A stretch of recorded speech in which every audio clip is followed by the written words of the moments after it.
Uno, dos, tres, cuatro.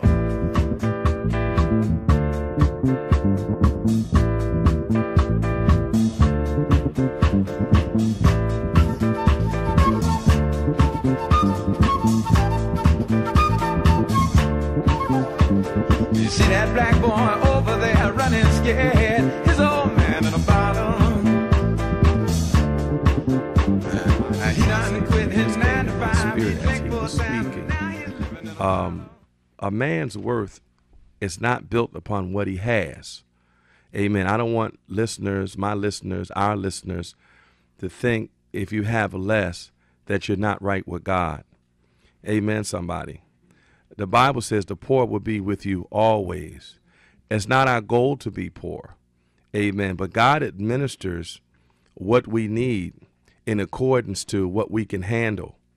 Amen, somebody. I have some kids that if I gave a certain amount of money, I knew that they would not maybe do the right thing with it. Then I got some that I know if I gave a certain amount that they would do the right thing. See, God knows what we have need of. He knows how much to give and how much to withhold. But what God is trying to do is to mature us to the point where we can handle more. I had them laughing at the Bible study saying that we're praying for a big house, but we have a problem cleaning up the house we got. Amen, somebody. If you have a problem cleaning up the apartment or the room, why should God give us something bigger and we're not taking care of the little things? The Bible says if you're faithful in the small things, he'll make you ruler over many. And I just don't want to get into a message of prosperity where we're overlooking the other things that we need to be taken care of prior to getting to that.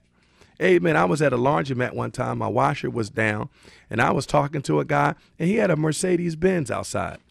And I had my little go-kart. I was playing my little music, happy as a lark, had my chair out there and everything. And we got to talk. I said, man, it's a nice car. He showed me the interior, showed me the sound system and everything. And then he said, yeah, I live around the corner in an apartment. I didn't say nothing, but I was like, wow, he got that car, and he's living in a room, basically. And what I'm trying to say is, the Bible says, seek first the kingdom of heaven and his righteousness, and all these things will be added unto you. God wants us to seek him, not the thing.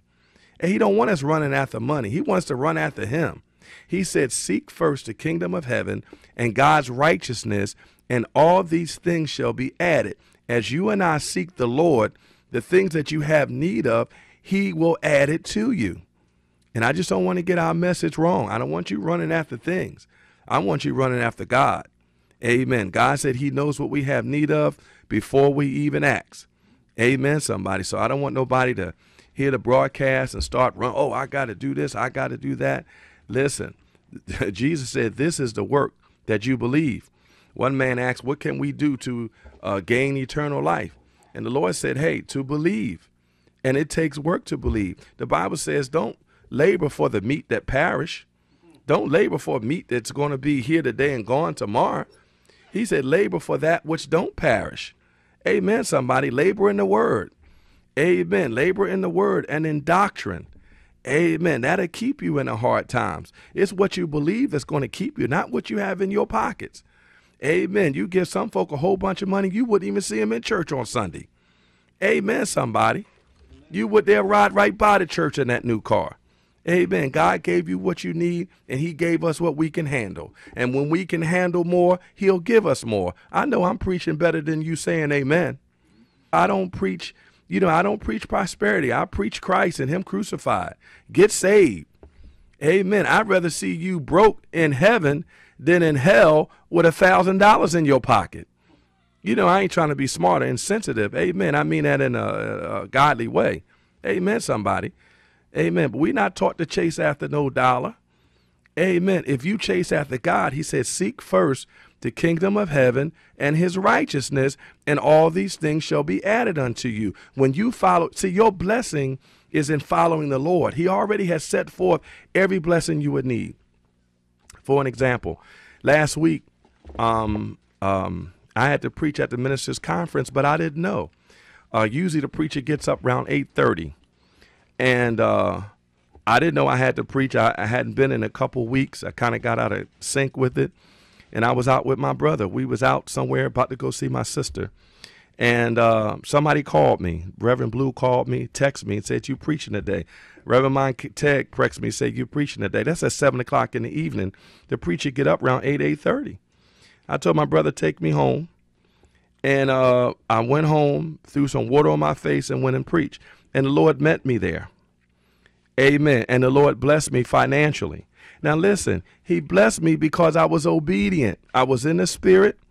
Amen. I got the call and I went to do what God wanted me to do. What's the point I'm trying to make? I was following the Lord. God know where you at. He know how to redirect you. And I don't want nobody to hear this broadcast and think I'm telling you to run after money. I ain't telling you run after money. I'm telling you run after Jesus. Stay in the spirit, my beloved. Stay in the word. Stay close to God. Amen. Repent of our sins. That's something we got to do daily. Lord, create in me a clean heart and renew within me a right spirit. Amen. And God will bless you. And the first thing he blesses, not your pocketbook. The first thing he blesses your spirit. So you can say thank you and hallelujah and look people in the eye and tell them I love you without blinking. Because you got some folks got a whole bunch of money and can't even look you in the eye. Oh, I know I'm preaching today. But anyway, I didn't come to fuss. I don't even have my voice today. But seek first the kingdom of heaven and his righteousness and all these things that people leave in their marriage because we don't have a new car. People busting up the covenant they done have made with God because the guy lost his job after you got married or vice versa. So you married me because I had a paycheck or you married me because you love me and we're doing the right thing. Get married for the right reason. For richer or for poor, death till death do us part. That's what the vow says. Now, if you marry me, if I'm prosperous, and then if I have a slump, you leaving, ain't no sense in going to the altar with me. That's why the marriages are breaking down now. You know, you fall on some hard times. I see you later. I'm going to find the next trolley that's going by. Amen, somebody. The devil is a liar. And let the church say amen.